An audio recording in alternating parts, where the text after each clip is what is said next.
ठीक है, इसे अनपैक करते हैं। क्या कोई इस बात पर यकीन करेगा कि सिर्फ अपने बुढ़ापे के बारे में सोचने का नजरिया बदलने से एक इंसान की उम्र लगभग 8 साल तक बढ़ सकती है? बिना किसी जादुई दवा के। बिल्कुल। और वो भी बिना किसी मेडिकल ट्रीटमेंट के। सुनने में ये किसी साइंस फिक्शन जैसा लगता है ना? हाँ, बिल्कुल लगता है। लेकिन आज के इस गहन विश्लेषण में हम ठीक इसी तरह के विज्ञान और मनोविज्ञान को डिकोड करने वाले हैं।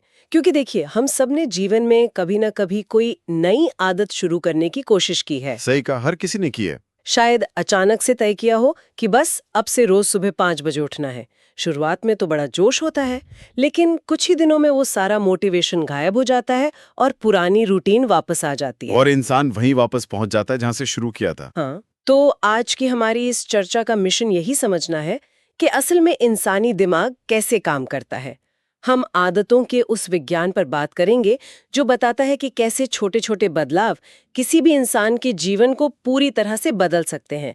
और सबसे जरूरी बात, कैसे हम अपने ही दिमाग को मुश्किल काम करने के लिए ट्रिक कर सकते हैं। हाँ, जो बात सबसे आकर्षक है वो ये है कि हम अक्सर आदतों को सिर्फ एक्शन के चश्मे से देखते हैं। मतलब सिर्फ आउटकम के हिसाब से। हाँ, जैसे जिम जाना है, कोई किताब पढ़नी है या पैसे बचाने हैं, हम हमेशा क्या करना है पर फोकस करते हैं।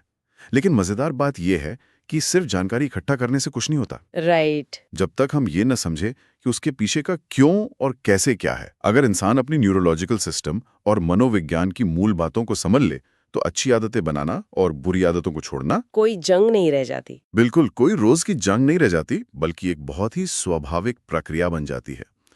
आज की चर्चा सिर्फ आदतों की कोई लिस्ट बनाने के बारे में नहीं है, बल्कि उस सिस्टम को हैक करने के बारे में है जो दरअसल हमारी जिंदगी चला रहा है। ये बहुत ही पावरफुल थॉट है। और मुझे लगता है कि इस सिस्टम को हैक करने की शुरुआत किसी बहुत बड़े या क्रांतिकारी कदम से नहीं होती, एकदम सही। बल्कि ये शुरुआत होती है समय और छोटे सुधारों के गणित से। अगर हम इस कॉन्सेप्ट को गहराई से देखें तो रोजाना खुद को सिर्फ 1% बेहतर बनाने का विचार सामने आता है। सिर्फ 1% सुनने में बहुत कम लगता है। हाँ, बहुत मामूली सा, लेकिन गणित बहुत ही सीधा है।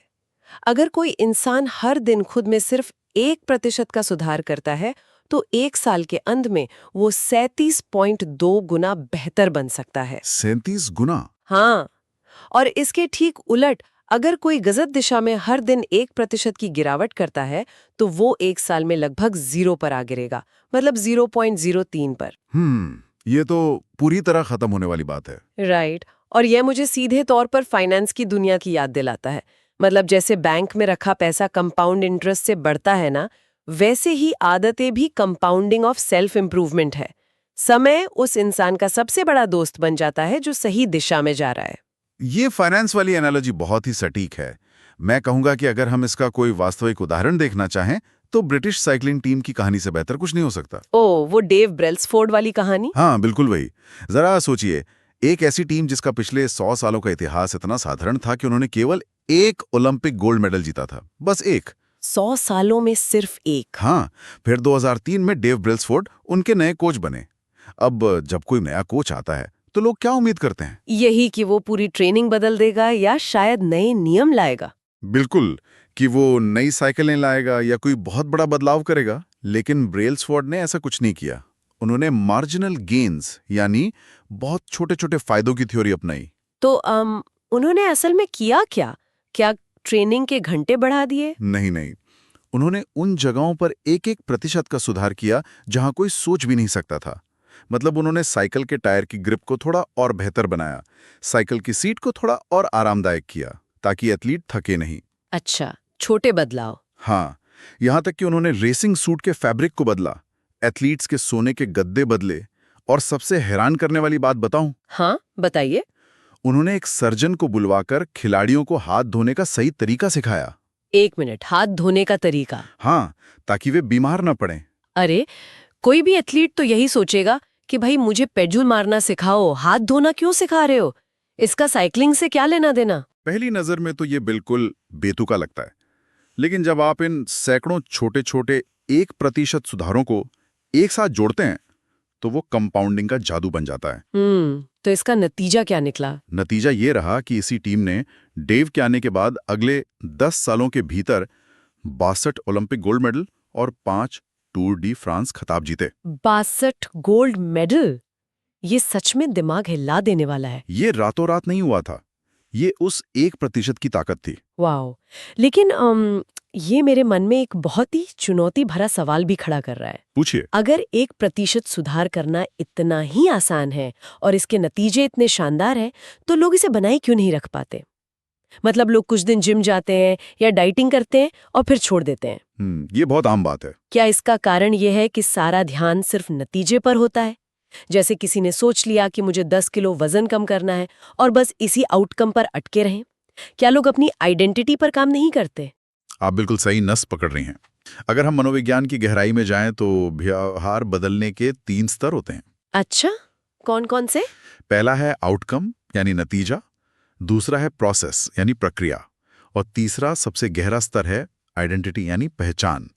ज्यादातर लोग बाहर से अंदर की तरफ काम करते हैं। बाहर से अंदर? हाँ, वो पहले नतीजा तय करते हैं कि उन्हें 10 किलो वजन कम करना है। फिर वे प्रक्रिया बनाते हैं कि रोज 2 घंटे जिम जाना है। और ये तरीका काम नहीं करता, लंबे समय तक नहीं टिकता, क्योंकि इंसान अंदर से नहीं बदला है। जो सबसे गहरा और सबसे प्रभावी स्तर है वो है इंसान की अपनी आइडेंटिटी, उसका अपना बिलीफ सिस्टम। यहाँ बात सच में बहुत दिलचस्प हो जाती है। क्या आप इस आइडेंटिटी वाले हिस्से को किसी उदाहरण से समझा सकते हैं? क्योंकि ये थोड़ा अमूर्त सा लगता है। जरूर। सोचिए, जब कोई सिगरेट छोड़ने की कोशिश कर रहा होता है और कोई उसे सिगरेट ऑफर करे। ठीक है। अगर वो इंसान कहे, नहीं शुक्रिया, मैं सिगरेट छोड़ने की कोशिश कर रहा हूं, तो इसमें क्या गलत है? इसमें गलत यह है कि इसका मतलब है कि वो खुद को अभी भी एक स्मोकर ही मानता है जो बस कुछ अलग करने की कोशिश कर रहा है। उसकी पहचान अभी भी वही है। अच्छा। लेकिन अगर वो कहे, नहीं शुक्रिया, मैं स्मोक नहीं करता, तो ये एक बहुत बड़ा आहा मोमेंट है। ओह, मैं समझ रही हूँ। उसने अपनी पहचान ही बदल ली है। बिल्कुल। हमारा दिमाग हमेशा हमारी इस आइडेंटिटी को बनाए रखने के लिए हमारे एक्शंस को मॉडिफाई करता है। मतलब अगर मैं खुद को अंदर से एक आलसी इंसान मानती हूँ, तो मैं बाहर चाहे जितने भी अलार्म लगा लूं या सबसे महंगे रनिंग शूज खरीद लूं, कोई फर्क नहीं पड़ेगा। मेरा दिमाग मुझे वापस बिस्तर पे खींच ही लेगा। बिल्कुल, क्योंकि वो मेरी आइडेंटिटी से मैच नहीं करता। 100%। आपका दिमाग कहेगा, भाई हम तो वो इंसान है ही नहीं जो सुबह उठते हैं। और इसका सीधा असर हमारे शरीर और जीव विज्ञान पर भी पड़ता है। ये तो बहुत गहरी बात है। जैसा कि हमने शुरुआत में जिक्र किया था, ओल्ड एज होम में की गई एक बहुत ही प्रसिद्ध रिसर्च इसे साबित करती है। उस रिसर्च में पाया गया कि जो बुजुर्ग अपने बुढ़ापे को लेकर पॉजिटिव विचार रखते हैं, जिनकी आइडेंटिटी में ये शामिल है कि उम्र बढ़ना जीवन का एक स्वाभाविक हिस्सा है। हाँ बिल्कुल, उनकी उम्र नेगेटिव विचार रखने वालों की तुलना में औसतन 7.6 साल ज्यादा होती है। सिर्फ माइंडसेट बदलने से लगभग 8 साल ज्यादा जिंदगी। ये तो किसी भी मेडिकल ट्रीटमेंट से ज्यादा असरदार है। ये इसलिए होता है क्योंकि जब आपकी आइडेंटिटी पॉजिटिव होती है तो आपका दिमाग आपके शरीर को उसी के अनुसार सक्रिय, स्वस्थ और तनाव मुक्त रहने के निर्देश देता है। हमारे जीव विज्ञान हमारे विश्वास को फॉलो करता है। बिल्कुल। ठीक है, तो मान लीजिए कि किसी ने अपनी आइडेंटिटी सेट कर ली। उसने मान लिया कि मैं एक लेखक हूँ या मैं एक एथलीट हूँ। लेकिन फिर असली जिंदगी शुरू होती है, जहां सब कुछ इतना आसान नहीं होता। हाँ, हजारों चीजें हमारा ध्यान खींचती हैं। काम है, सोशल मीडिया है, परिवार है। फोकस कैसे किया जाए? मुझे याद है कि सफलता और फोकस को लेकर वॉरेन बफे का एक 5-25 प्रिंसिपल बहुत मशहूर है। हाँ, 5/25 रूल। राइट। ये नियम कहता है कि अपने जीवन के 25 लक्ष्यों की लिस्ट बनाएं, उनमें से टॉप 5 को चुनें और बाकी 20 को अपनी अवॉइड एट ऑल कॉस्ट यानी हर कीमत पर बचें वाली लिस्ट में डाल दें। जब तक पहले 5 पूरे ना हों, उन 20 की तरफ देखना भी नहीं है। अब यहाँ मैं एक थोड़ा सा पुशबैक देना चाहूंगी। बिल्कुल, बताइए। सुनने में तो ये नियम बहुत ही शानदार और प्रेरक लगता है, किताबों में पढ़ने में भी अच्छा लगता है। लेकिन आज के इस तेज तरार जमाने में क्या कोई वाकई 20 चीजों को पूरी तरह इग्नोर कर सकता है? ये एक अच्छा सवाल है। क्योंकि हमारा दिमाग तो हमेशा शॉर्ट टर्म प्लेजर की तरफ भागता है। जैसे बिजनेस के लिए पैसे बचाने हैं, लेकिन कोई नया फोन लॉन्च हुआ तो ध्यान उधर चला ही जाता है। क्या ये नियम प्रैक्टिकल है? नहीं है, जो कभी खत्म नहीं होगी। मनोविज्ञान में इसे डिसीजन फटीग यानी निर्णय लेने की थकान कहते हैं। अच्छा, डिसीजन फटीग। इसे समझने के लिए जजों द्वारा पैरोल के फैसलों पर हुई एक बहुत ही मशहूर रिसर्च को देखते हैं। जजों की रिसर्च? हाँ, सोचिए एक जज सुबह 8 बजे कोर्ट में आता है, उसका दिमाग ताज़ा है, उसने कॉफ़ी पी है। जब उसके सामने कैदियों के पैरोल के केस आते हैं तो वो केस की पूरी गहराई में जाता है, सारे तर्क सुनता है और कई कैदियों के हक में फैसले देता है। ठीक है, ये तो सामान्य बात है। लेकिन जैसे जैसे दिन ढलता है, 1 बजे, 3 बजे, 4 बजे, जज को लगातार फैसले लेने पड़ते हैं। रिसर्च में साफ देखा गया कि दिन के अंत तक आते आते जज के फैसले ज्यादातर कैदियों के खिलाफ होने लगते हैं। मतलब पैरोल खारिज होने लगती है? हाँ, ऐसा क्यों? क्या वे शाम तक ज्यादा सख्त हो जाते हैं या चिड़चिड़े हो जाते हैं? नहीं, वे सख्त नहीं होते, वे बस दिमागी रूप से थक जाते हैं। लगातार निर्णय लेने से उनकी दिमागी बैटरी खत्म हो जाती है। ओह। और जब दिमाग थक जाता है तो वो डिफॉल्ट रूप से सबसे आसान और सुरक्षित रास्ता चुनता है, जो कि पैरोल के मामले में ना कहना है। इसमें कोई जोखिम नहीं है और कोई दिमागी मेहनत नहीं लगती। तो हमारी जिंदगी में भी यही होता है? बिल्कुल। जब हम एक साथ 25 गोल्स लेकर चलते हैं तो हम लगातार निर्णय ले रहे होते हैं, दिमाग थक जाता है और फिर वो डिफॉल्ट रूप से सबसे आसान काम चुनता है। जैसे नई आदत को छोड़कर सोफे पर लेट जाना। सही कहा। इसीलिए उन 20 लक्ष्यों को इग्नोर करना कोई सजा नहीं है, वो आपके टॉप 5 लक्ष्यों के लिए आपके फोकस की बैटरी को बचाने की रणनीति है। ये तो बहुत ही शानदार स्पष्टीकरण है। मतलब मल्टीटास्किंग असल में हमारे फोकस को धीमा जहर दे रही है। जी हाँ। और अगर हम फोकस खो देते हैं तो हम अक्सर अपने पुराने आदतों के लूप में वापस गिर जाते हैं। अगर मैं सही समझ रही हूँ तो किसी भी आदत के 3 मुख्य हिस्से होते हैं: रिमाइंडर, रूटीन और रिवॉर्ड। बिल्कुल सही। Habit loop. जैसे शाम को थके हुए ऑफिस से घर आना और सोफा देखना, ये एक रिमाइंडर या ट्रिगर हुआ। फिर रूटीन शुरू होता है, हमने टीवी ऑन किया और कुछ अनहेल्दी खाने लगे। और अंत में रिवॉर्ड, वो इंस्टेंट खुशी जो जंक फूड खाने और टीवी देखने से मिलती है।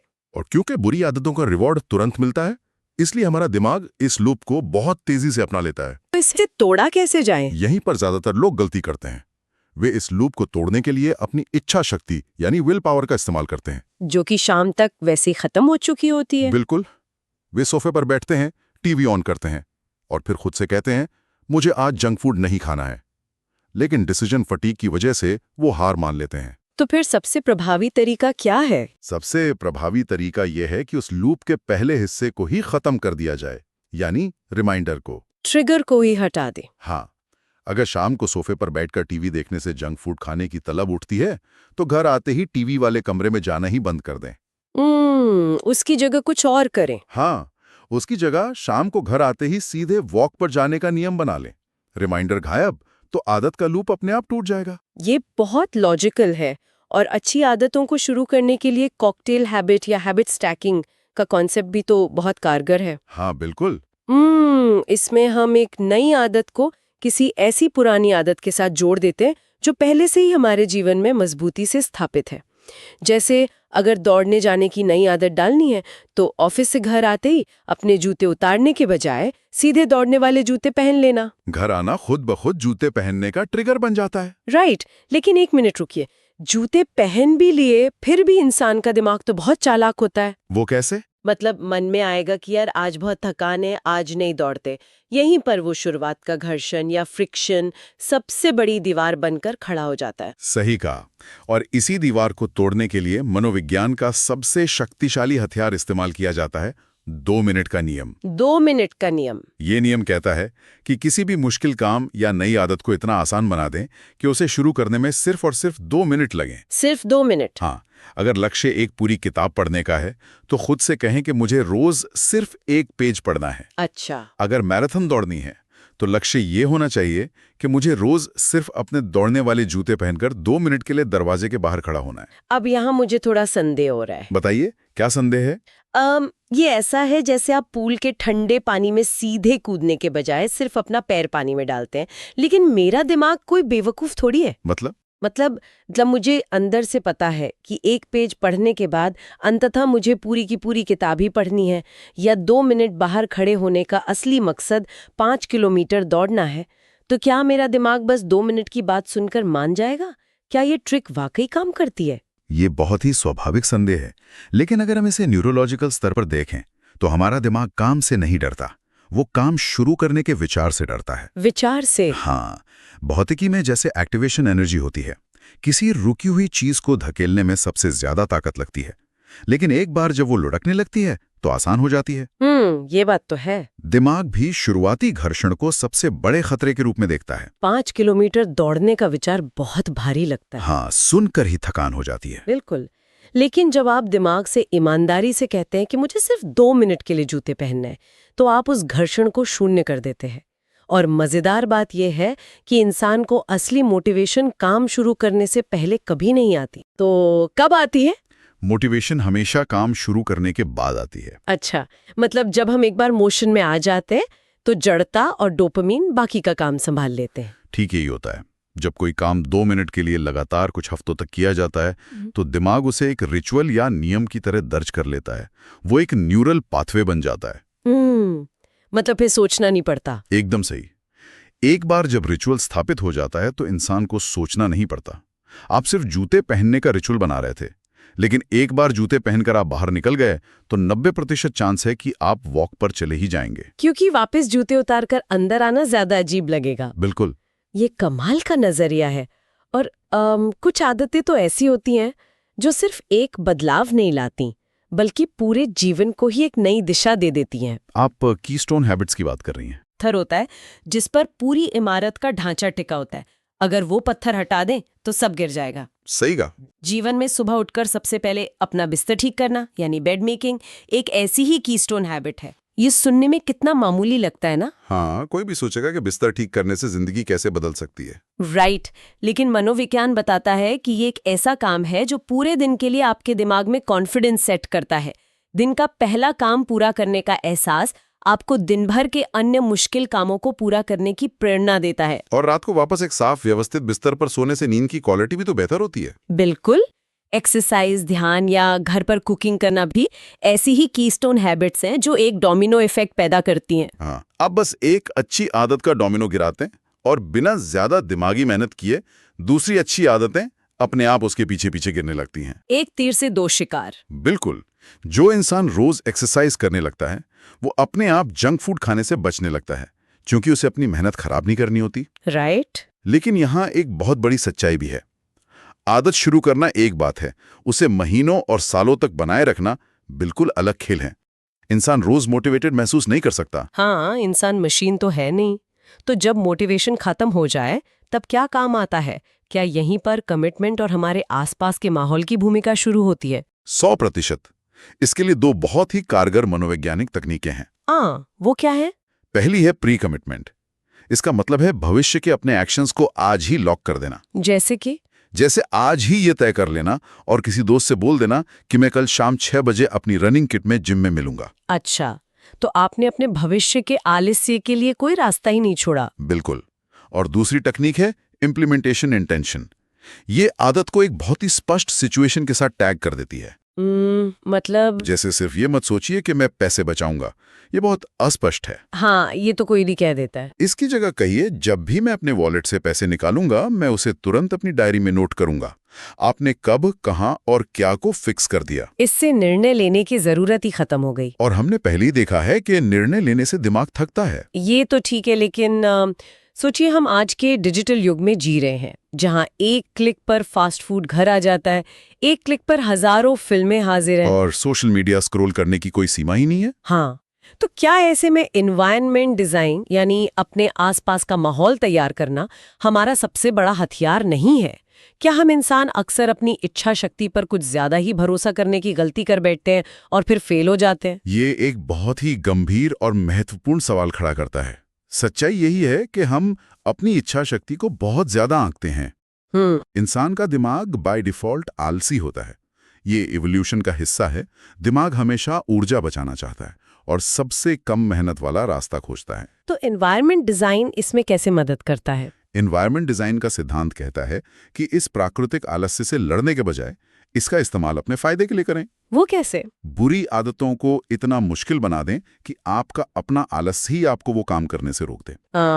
कोई उदाहरण? अगर किसी को सिगरेट छोड़नी है तो सबसे पहला काम ये होना चाहिए कि घर में सिगरेट का पैकेट ना हो। राइट। जब रात को तलब लगेगी तो कपड़े पहनकर दुकान तक जाने का जो आलस्य है वो सिगरेट पीने की इच्छा पर भारी पड़ जाएगा। अरे वाह। अगर फोन की लत छोड़नी है तो सोते समय चार्जर दूसरे कमरे में रखें। फोन चार्ज करने के लिए उठकर जाने का आलस्य आपको फोन से दूर रखेगा। ये बहुत ही प्रैक्टिकल है। और अच्छी आदतों के लिए इसका उल्टा करें, उन्हें इतना आसान बना दें कि न करने का कोई बहाना ही ना बचे। जैसे गिटार सीखना हो तो गिटार को केस में बंद करके अलमारी के ऊपर मत रखिए, उसे लिविंग रूम के बीचों बीच सोफे के पास स्टैंड पर रखिए। जब भी आप वहां बैठेंगे गिटार आपके हाथ की पहुंच में होगा। डिजाइन किया गया माहौल हमेशा इच्छा शक्ति को हरा देता है। बिल्कुल हरा देता है। और जब माहौल सेट हो जाए तो अंतिम पड़ाव होता है कंसिस्टेंसी, यानी निरंतरता। मुझे मशहूर कॉमेडियन जेरी सीनफील्ड की स्ट्रैटेजी याद आ रही है, डोंट ब्रेक द चेन, यानी चेन को टूटने मत दो। बहुत ही शानदार नियम है ये। यह नियम ये नहीं कहता कि हर दिन आपका काम दुनिया का सबसे बेहतरीन काम होना चाहिए। सीनफील्ड बस इतना कहते हैं कि इस बात से कोई फर्क नहीं पड़ता कि आप किसी दिन कितना थका हुआ या अनमोटिवेटेड महसूस कर रहे हैं। बस वो काम किसी भी तरह थोड़ा सा कर लें। हाँ, और अपने दीवार वाले बड़े कैलेंडर पर एक लाल क्रॉस लगा दें।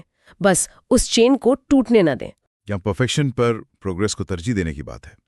जब कोई इंसान दीवार पर कैलेंडर में वो लंबी होती हुई चेन देखता है तो वो उसके दिमाग के लिए एक विजुअल रिवॉर्ड बन जाती है। अच्छा, विजुअल रिवॉर्ड। हाँ, हमारे दिमाग को कुछ टूटता हुआ या अधूरा छूटता हुआ देखना पसंद नहीं है।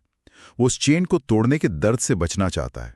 और यही वो मनोवैज्ञानिक दबाव है जो इंसान को सबसे मुश्किल दिनों में भी काम करने के लिए धकेलता है। अमेजिंग। तो अगर हम आज की इस पूरी चर्चा का निष्कर्ष निकालें तो हमने देखा कि रातों रात बड़े बदलावों के पीछे भागने के बजाय इंसान को 1% के छोटे सुधारों पर ध्यान देना चाहिए। Marginal gains. राइट। सिर्फ नतीजे पर फोकस करने के बजाय अपनी पहचान यानी आइडेंटिटी को बदलना चाहिए। वॉरेन बफे के नियम से गैर जरूरी चीजों को हटाकर दिमागी थकान से बचना चाहिए। डिसीजन फटीग से बचना जरूरी है। हाँ, और 2 मिनट के नियम से शुरुआती घर्षण को शून्य करना चाहिए। इसके अलावा कीस्टोन हैबिट्स को अपनाकर अपने आसपास के माहौल को ऐसा डिजाइन करना चाहिए कि अच्छी आदतें आसान और बुरी आदतें मुश्किल हो जाएं। बिल्कुल। जब कोई इंसान इन चीजों को लागू करता है तो समय और उसका अपना दिमाग उसके सबसे अच्छे दोस्त बन जाते हैं। ये एक बहुत ही बेहतरीन और सटीक सारांश है। जो लोग इन विषयों की और गहराई में उतरना चाहते हैं उनके लिए 2 बहुत ही शानदार किताबों की सिफारिश की जा सकती है।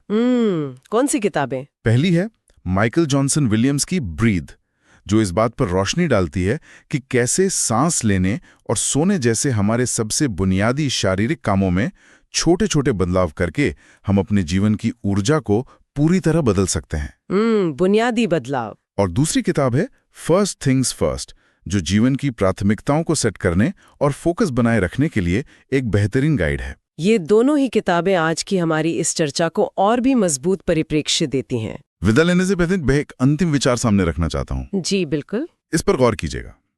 हम एक व्यक्ति के रूप में अपनी आदतों को सुधारने के लिए इतनी मेहनत करते हैं, 2 मिनट के नियम लगाते हैं, पर्यावरण डिजाइन करते हैं।